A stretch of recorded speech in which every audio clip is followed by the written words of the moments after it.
courage for daily living and unselfish serving. Faith promotes spiritual vitality and righteous fruitfulness.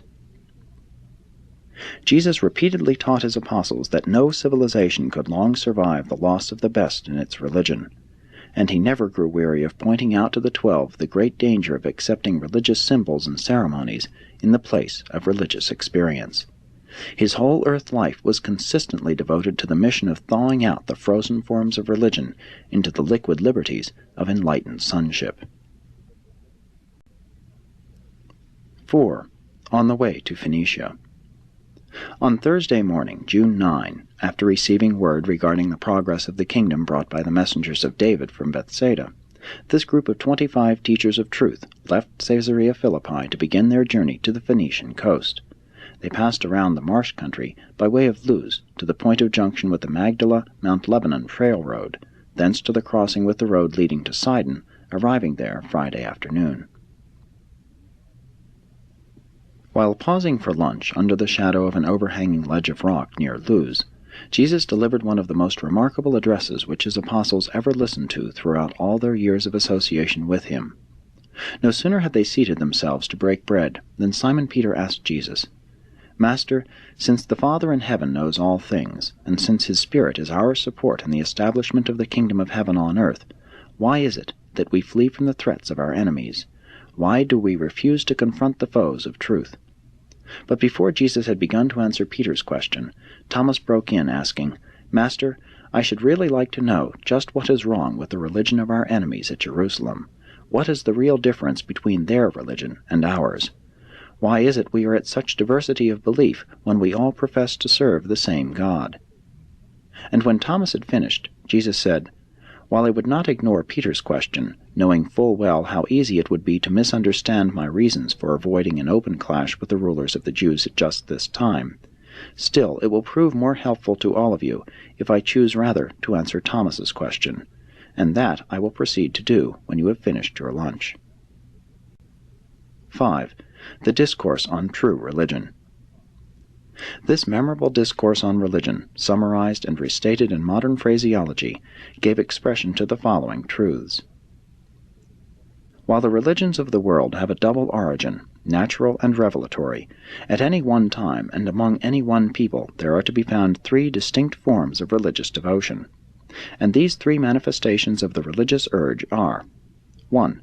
Primitive religion, the semi-natural and instinctive urge to fear mysterious energies and worship superior forces, chiefly a religion of the physical nature, the religion of fear.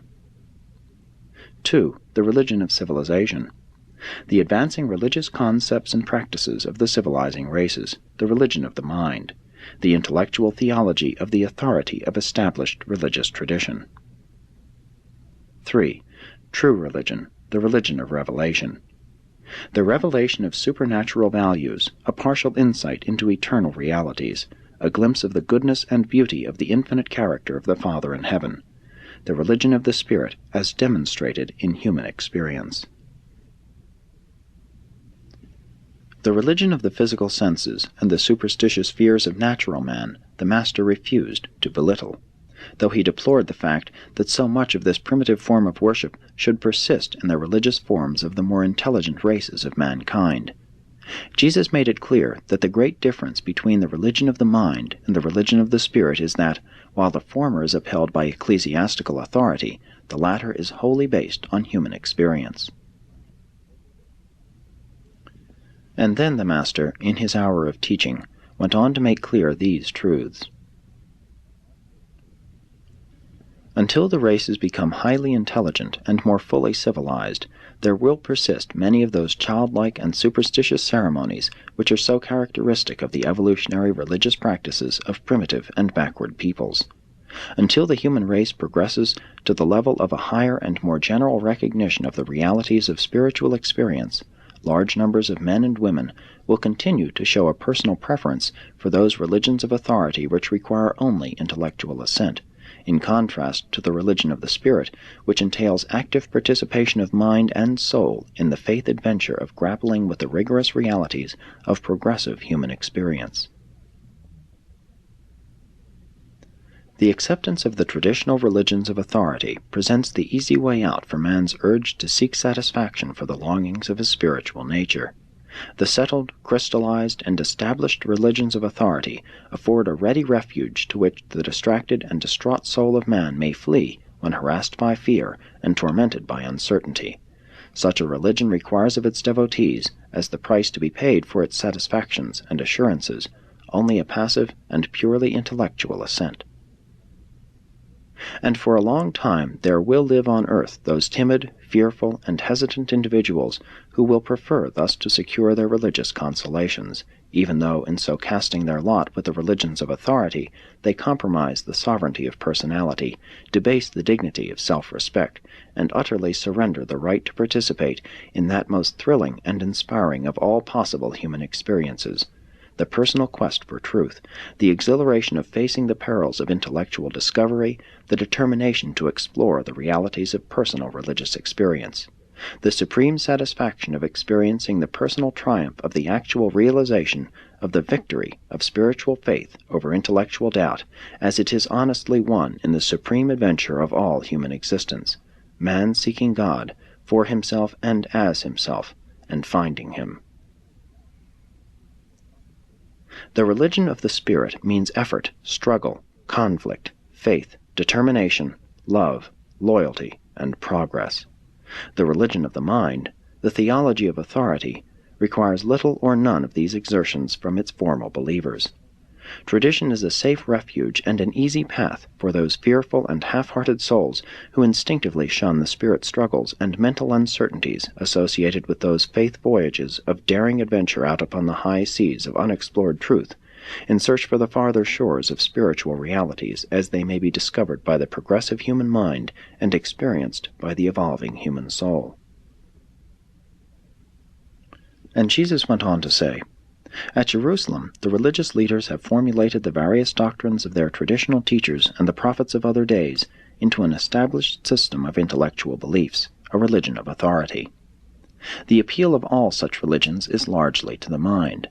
And now are we about to enter upon a deadly conflict with such a religion, since we will so shortly begin the bold proclamation of a new religion, a religion which is not a religion in the present-day meaning of that word, a religion that makes its chief appeal to the divine spirit of my Father which resides in the mind of man, a religion which shall derive its authority from the fruits of its acceptance that will so certainly appear in the personal experience of all who really and truly become believers in the truths of this higher spiritual communion.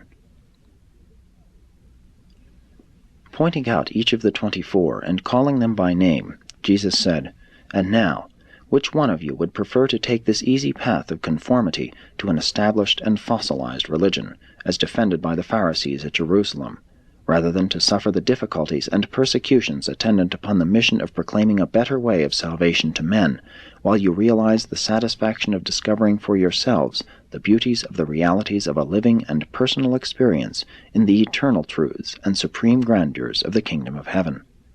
Are you fearful, soft, and ease-seeking? Are you afraid to trust your future in the hands of the God of truth, whose sons you are? Are you distrustful of the Father, whose children you are? Will you go back to the easy path of the certainty and intellectual settledness of the religion of traditional authority, or will you gird yourselves to go forward with me into that uncertain and troublous future of proclaiming the new truths of the religion of the Spirit, the kingdom of heaven in the hearts of men?" All 24 of his hearers rose to their feet, intending to signify their united and loyal response to this one of the few emotional appeals which Jesus ever made to them. But he raised his hand and stopped them, saying, "Go now apart by yourselves, each man alone with the Father, and there find the unemotional answer to my question.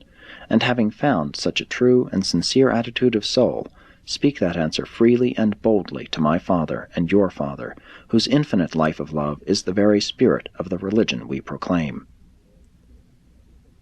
The evangelists and apostles went apart by themselves for a short time. Their spirits were uplifted, their minds were inspired, and their emotions were mightily stirred by what Jesus had said. But when Andrew called them together, the Master said only, "Let us resume our journey.